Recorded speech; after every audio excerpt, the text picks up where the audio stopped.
අග්නිවල පුදුමාකාර සුව කිරීමේ බලයට ඔයාලට තවත් උදාහරණයක් දෙන්නම්. අනුරුද්ධ සීදුවේ ඉඳලා ඇවිල්ලා තියෙනවා මාව හම්බෙලා බෙහෙත් තරන් යන්න. අපි අහමු අනුරුද්ධගේ කතාව. මම අග්නි බෙහෙත් එක අරගෙන දැන් මාස 2ක් විතර වෙනවා. මනීෂ මහත්තයා හම්බෙලා දැන් මම බෙහෙත් බොන ගමන් යන්නේ. දැන් සාමාන්‍ය ඉතුරුට සුව වෙලා තියෙනවා. දැන් 84ට වගේ සීනි බහැලා තියෙනවා. දැන් ඉතුරු බෙහෙත් ටිකත් අරගෙන මම හොඳ මට්ටමට නිරෝගී මට්ටමට සුව කරගන්න තමයි මම මේ යන ගමන. ඒ නිසා මේ අග්නි බෙහෙත අරගෙන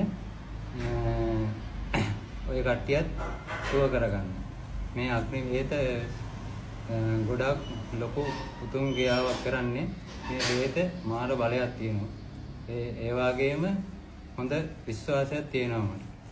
ඒ තමයි අනුරුද්ධගේ කතාව. අනුරුද්ධ අපෙන් බෙහෙත් අරගෙන මාසයකට වැඩි කාලයක් බෙහෙත් බීලා එයාගේ නෝනාගේ සීනි මට්ටම 84ට අඩු කරගෙන තවත් ඉස්සරහට ඉතුරු ටික කරගෙන යන්න තමයි බලන්නේ.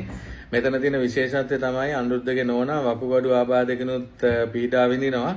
ඒ නිසා අපි දැන් ඒකට හිරිහැරයක් වෙන්නේ නැති වෙන්න සීනි මට්ටම අඩු කරගෙන දියවැඩියාව සනීප කරන් ඊට පස්සේ වකුගඩු වලට එත් කරගන්න තමයි ඉස්සරහට බලාපොරොත්තු වෙන්නේ. අපි පහුවෙලා අප්ඩේට් එකක් දෙන්නම් අනුරුද්ධගේ කතාවේ.